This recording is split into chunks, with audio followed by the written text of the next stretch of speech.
Blood spatter at a crime scene tells a story. What we know for certain is that she was not covered completely in a blanket and carried out of the house. That didn't happen. They were not a sophisticated criminal, that this is not something they've done before. This is far from a cold case. They're going to have his name and his age and his address in a matter of weeks.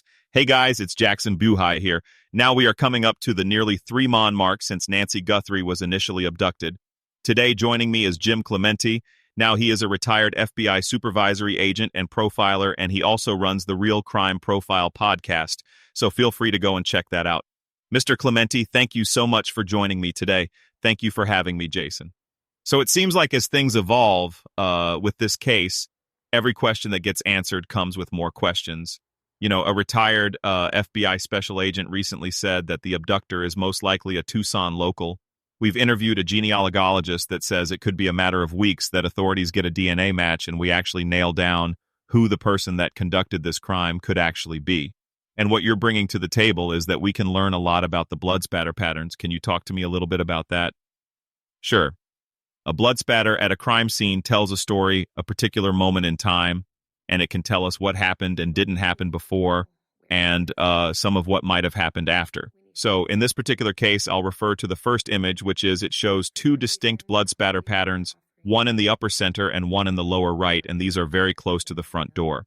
And what these tell me initially is that this is most likely at the front door where Nancy Guthrie refused to cooperate or put up her last stand basically against the abductor. And if there are no blood spatter patterns in the house, I think that totally confirms that this is where she decided, that she would not cooperate any further. And as a result, the abductor assaulted her and basically struck her in the face, the mouth or nose area or both. And she then aspirated blood and then coughed it up. If you go to the second image, which is a close-up of the one from the previous one on the upper center, you'll see 2 distinct types of patterns, maybe 3. And the larger droplets that are sort of in a circle around this dropped almost straight down from her face. And her face then was within inches of the ground. When she coughed up, she aspirated, then coughed up this blood that you see, these tiny droplets. Because of the viscosity of blood, in order to get blood droplets that small, there has to be some speed behind it. And medium velocity droplets, like we see here, generally come from coughing or sneezing, whereas high velocity blood droplets would be from a gunshot wound. So there's no evidence of that here at all. But here you also have several droplets that are sort of hollow rings. They're larger in size and they're hollow rings. That's because there was air in that droplet. It was a bubble, and when it hit the ground, it then burst, and you only see the ring of blood instead of the solid droplets of blood that you see elsewhere in this image. So the fact that the larger droplets they don't have much of a tail. There are 2 that appear to maybe have a little bit of tail, giving us directionality. If she was moving at that time, then there would be tails on all of these big droplets, and they would be pointing in the direction that she was traveling. I don't see that here. So I know that she was either on her knees or hunched over very low, and her mouth was very close to the ground when she made this blood spatter pattern when she coughed up this blood. Because of the narrow nature of these spots, they're fairly well contained. So what we know for certain is that she was not covered completely in a blanket or a tarp and carried out of the house. That didn't happen. And I believe it also rules out multiple offenders at this point, because if she had been under the control of 2 or more offenders, they would have had no reason to let her drop to the ground. If there was one offender who struck her in the face and then she fell to the ground, then he picked her up, which would account for the fact that the blood droplets dissipate and almost disappear as they then travel towards the vehicle at the end of the walkway.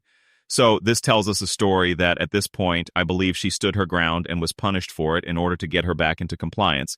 And then I believe she was carried away probably with her face facing upwards, which is why you don't see more concentrated droplets of blood from that point forward towards where the car would have been waiting. What I'm wondering is, it's been said that her phone disconnected from her pacemaker approximately 45 minutes after the initial entry was made to the house. That's when we see Porch Guy on that Nest doorbell camera. And then it seems like there was no signs of a true struggle that happened within the house, only on the front porch. In your career, have you ever seen a case like this? And what could that possibly mean? Why did these attackers or attacker spend so much time in this house before going ahead with the abduction? All right. Well, there are multiple questions there, and the answer overall is absolutely. I've seen this before. We don't know exactly when he made entry into the house. It could have been minutes, 10 minutes, 20 minutes after we saw him at the front door.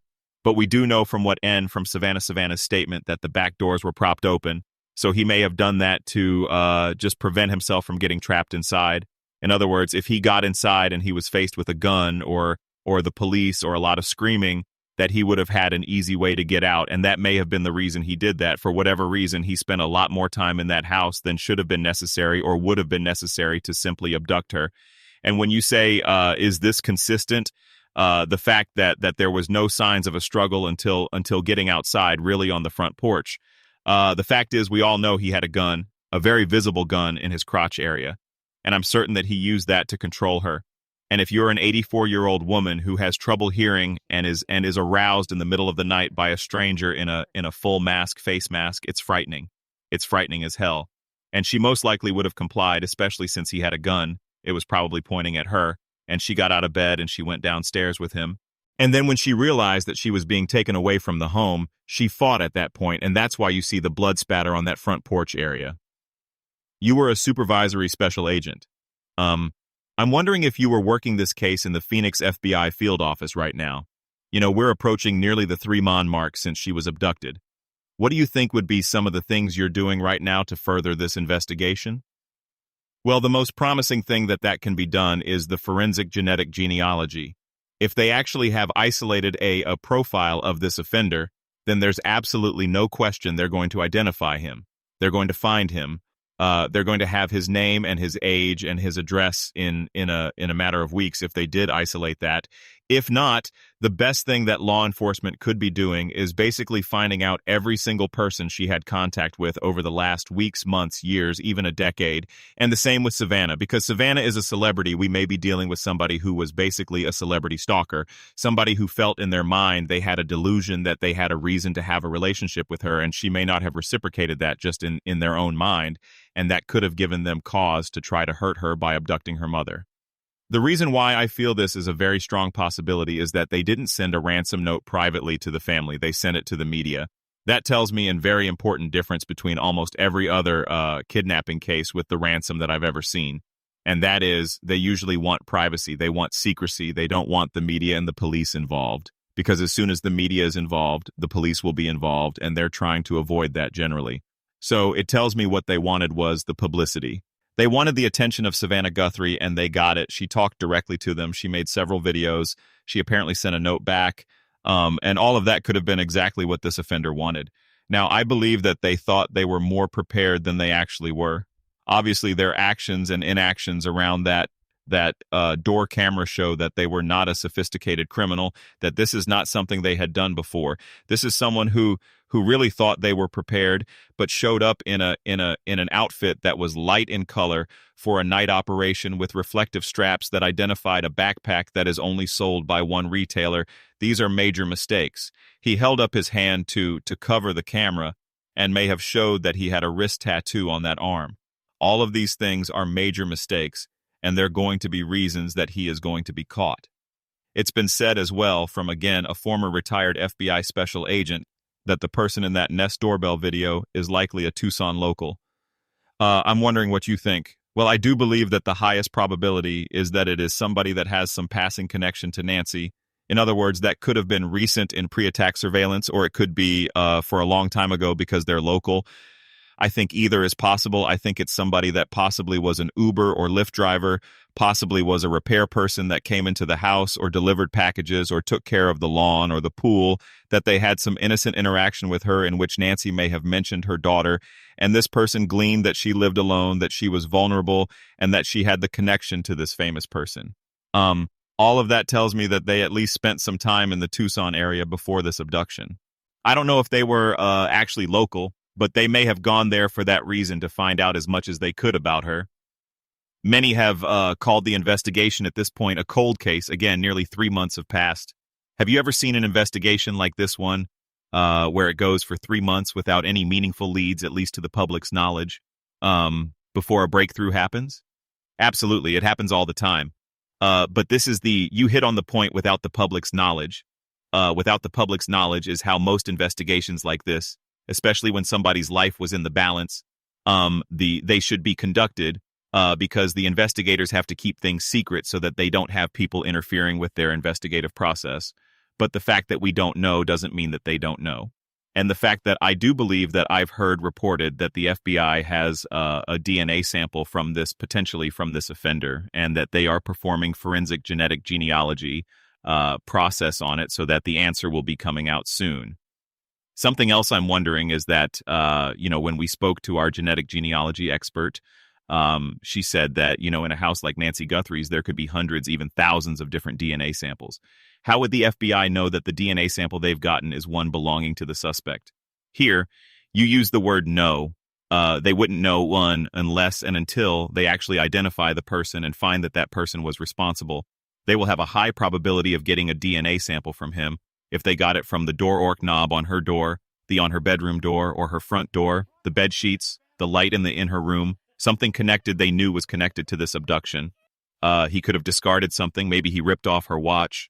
Maybe he, grabbed her pillow and put it over her face so she wouldn't scream. I don't know what the facts are of this particular abduction, but there would be ways investigatively to try to narrow that down. Of course, there's going to be DNA samples from many people in any house, but if they can tie it to a particular location and point in time, then they can actually minimize the chance that it's not related to the crime. And they may have to do this with multiple samples, and that might be why it's taking so long. I would not at all think that they would only have gotten one sample of one male that wasn't related to the family. I'm sure that they must have taken samples from male family members to make sure that they could rule them out. And then anybody else that they knew that was in that house, they would also take samples from them to rule them out. Based on the information you have at hand, does it seem like more than one perpetrators are involved here? I see no evidence at all that more than one perpetrator was involved, and I won't speculate that somebody was involved if there's no evidence of it. I mean, we saw one guy at the front of the house. We apparently, not just that day, but at an earlier time as well, without the backpack. I don't know if that was the same day or if that was, days before, but there's no indication that there were other people involved, especially when I realized that the blood spatter evidence on the front porch indicates that she actually went down to the ground. And that tells me that she was not being carried by two people or even assisted in walking by two people, because I don't think they would ever have let her fall to the ground if that were the case. You're saying the blood spatter indicates to you that it's highly likely that only one person was involved in this abduction. Would you say that's accurate? At that scene? Yes. At that scene? Okay. And do you entertain the idea of a getaway driver, considering that the trail of blood stops at the end of the walkway before we get to the road? No. I mean, because I think she was carried to the car by the person after that person struck her in the face and she went down and coughed up this blood. But also, you mentioned earlier there was 42 minutes between the time he was playing with that camera and the time her device disconnected from her phone or her watch. And this guy was taking his time. He wasn't in a rush. And a getaway driver is somebody you leave waiting because you want to get out in 90 seconds, not 42 minutes.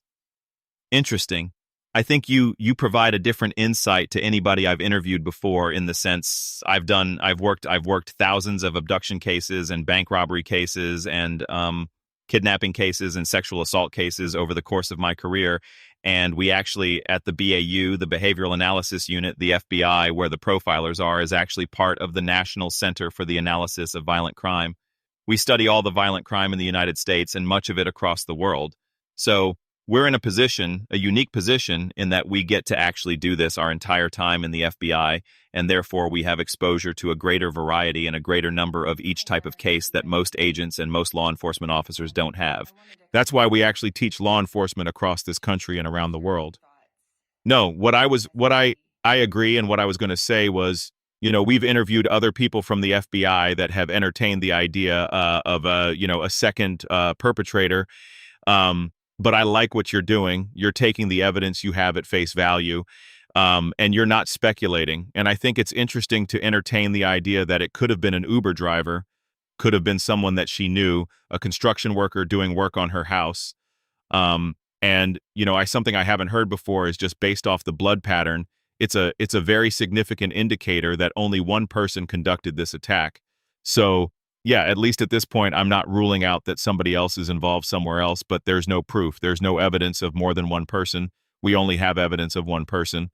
And so, yeah, you can speculate and I, as I said, I can't absolutely rule out that anybody else was involved, but I certainly don't see any evidence. We'd be looking for things like multiple footprints in the blood pattern. We don't see that. We see one smear pattern in that lower right of that first image. We see one smear pattern. We don't see multiple shoe prints going through there, and so that would be an indicator. We don't see. I'm not aware of multiple shoe prints in the bushes around the house, or any indication that things happen so fast it couldn't have been done by one person.